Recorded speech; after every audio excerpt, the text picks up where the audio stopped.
Great Lakes are really beautiful.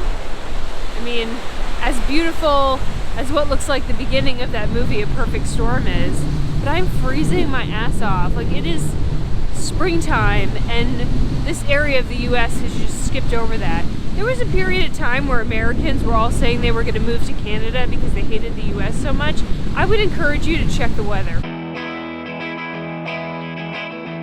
These seagulls are lost. That ain't no damn lake. The Great Lakes area takes their oceans unsalted. And I guess the benefit of that is there are no sharks or jellyfish. When you do news in a coastal town, your two biggest stories of the year are hurricanes and shark bites. And people will call all day long in the summer, and it's always the people from Ohio who have like never seen water. They'll call the newsroom and they'll be like, and they're frantic, and they'll say, I'm visiting from Ohio with my children and we just saw a shark in the ocean. And I'm like, ma'am, that's where it should be. No, we are swimming up near the front, and the shark is where the people are swimming. Ma'am, still where it should be. Ma'am, I'll tell you what, when the shark walks out of the ocean and punches you in the throat and steals your wallet, then call me back. Shark attacks, media love shark attacks. Never mind the fundamental fact that sharks have been around for eons of time, predating humans, so the human was never in the shark's diet. But we don't worry about facts in media, right? I mean, it's not the shark's fault that your chubby ass got onto a boogie board and looks like a juicy seal. You know that poor thing takes one bite and is like, oh God, it's marinated in PBR. Poor shark. Because I think the Babe Bus will go down in fame for her badassery, I swung by Elkhart, Indiana to introduce her to her other famous brethren. Welcome to the RV Hall of Fame.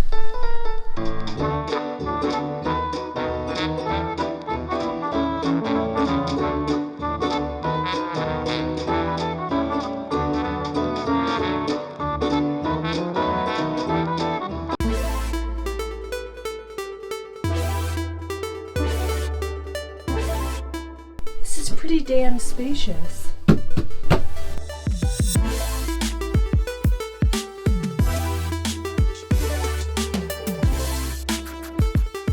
I'm not sure what the point of having a mirror on the refrigerator is, other than that you can always check your ass at all angles in the kitchen.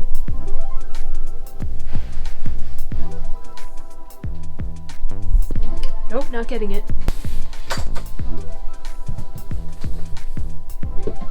Itty bitty bathroom.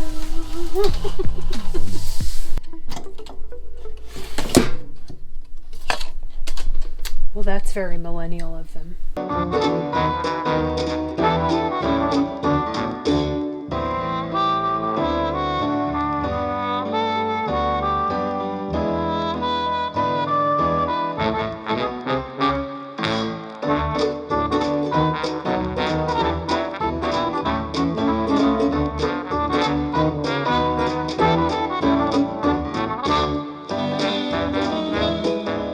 And here, the coffin model.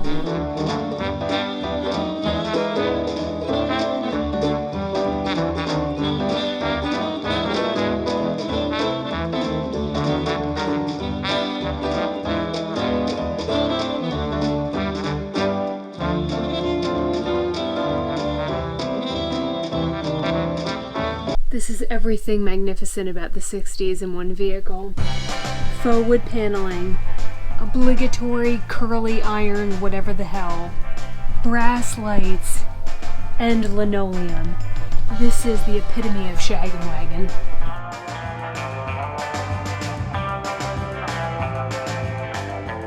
A somewhat fair representation of the creepy men that you too will meet in an RV park.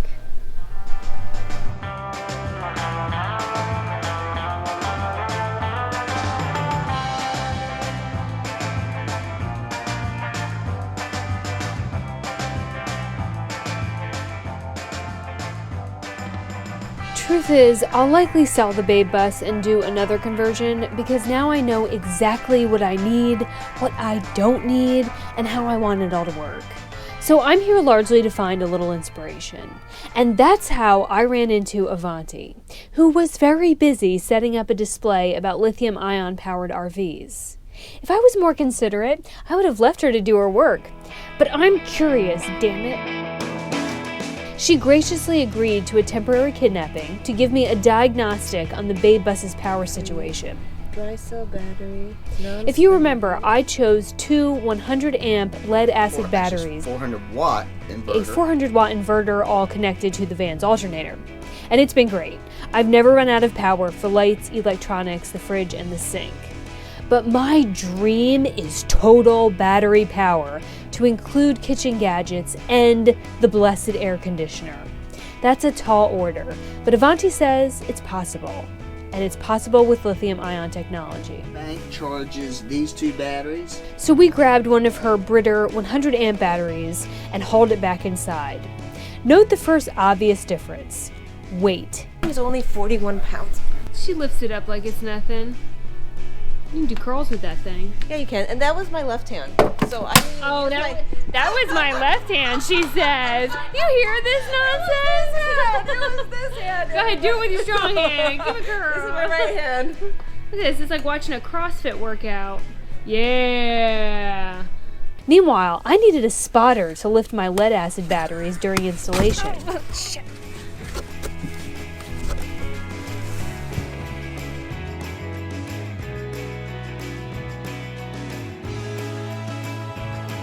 It's half the weight of lead acid, roughly speaking, 50 to 60% of the weight of lead acid, because it's not based on water chemistry. It's based on a dry chemistry. And that translates to better gas mileage on the road. So you can always see how much power you have, and you can also see how much time you have before you run out. Both her battery and mine are 100 amps.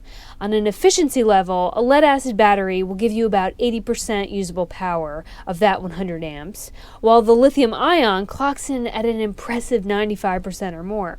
This has got twice the power because you can discharge all the way down to zero. I gave Avanti my Babe Bus 2.0 wish list for power, and she's working up a quote. There was one system we designed for someone, and the whole purpose of it was coffee, hair dryer at the same time. That was the whole purpose of that system. It's like every woman's dream. It is the dream.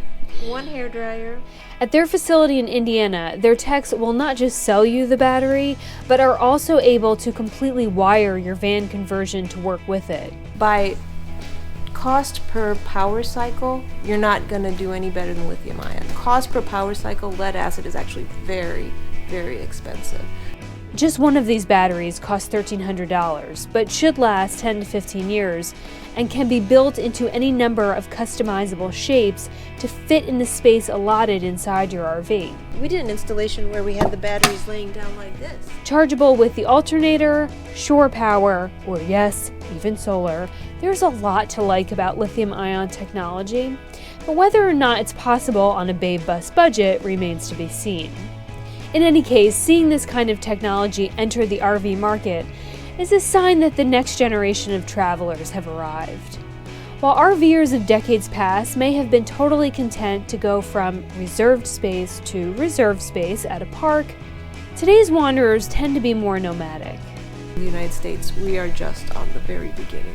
Everyone's going to want to get to lithium ion. While Avanti is working on that customized quote, I'm working on customizing my fashion-forward pair of wooden shoes because I'm going back to my roots, to Holland.